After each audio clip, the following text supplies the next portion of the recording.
Tu es ingénieur DevOps, Site Reliability Engineer, Platform Engineer, peu importe le titre. Et depuis quelque temps, tu reçois beaucoup moins de propositions qu'avant. Et du coup, tu commences à te poser des questions. Est-ce que c'est le marché qui s'est durci? Est-ce que c'est mon profil qui est moins attirant qu'avant? Eh ben, j'ai peut-être la réponse. Elle va pas forcément te plaire. C'est certainement à cause de ton profil LinkedIn. Alors là, tu te dis, c'est qui cet Anglais qui critique mon LinkedIn, qui essaie de me donner des conseils? C'est qui lui? Qu'est-ce qu'il en sait? Bah, je suis recruteur spécialisé sur ce marché, donc tout ce qui est DevOps, SRE, Platform Engineering, depuis 5 ans. Je travaille principalement avec des boîtes tech françaises, des startups et des scale-up, et tous les mois, je recrute des profils comme le tien. Et du coup, bah, je regarde des centaines de profils LinkedIn toutes les semaines, et je vois que le problème, c'est que vos profils se ressemblent tous. Concrètement, qu'est-ce qu'il faut mettre en avant sur son profil LinkedIn? Il faut d'abord penser trajectoire. On veut voir à chaque fois que tu as évolué au sein de chaque société. Si par exemple, tu es lead DevOps depuis 1 an, mais sur ton profil, c'est marqué tel employeur lead DevOps, et ça sous-entend que ça fait 5 ans, alors que c'est pas le cas. Déjà, c'est mal parti.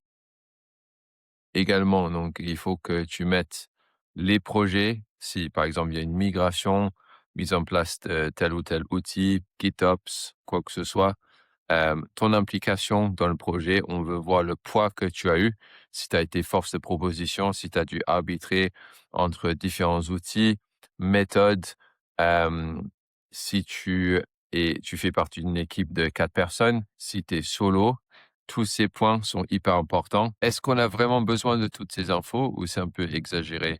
Ben, en fait, ce qu'on essaie de faire, nous, en tant que recruteurs, c'est de faire le parallèle entre le contexte de notre client, la société, et ce que tu fais aujourd'hui ou ce que tu as fait dernièrement pour voir, en gros, dans quel délai tu serais opérationnel si tu rejoignais cette société.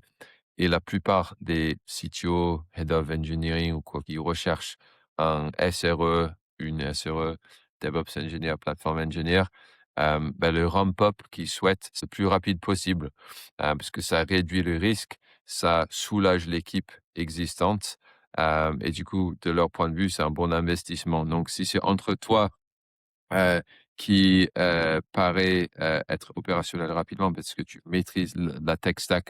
Tu as déjà bossé dans un environnement similaire, data driven, société avec une infra à fort trafic, des contraintes de sécurité, que tu connais déjà les normes, et une autre personne, qui est peut-être plus expérimentée, mais qui, a travaillé dans un environnement qui est complètement différent, bah, ils vont, pencher pour toi.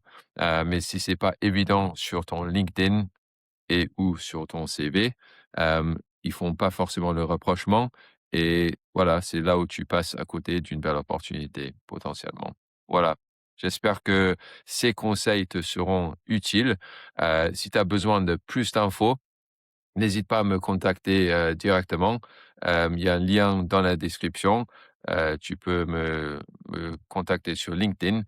Je suis disponible pour, te donner des plus de conseils. À bientôt.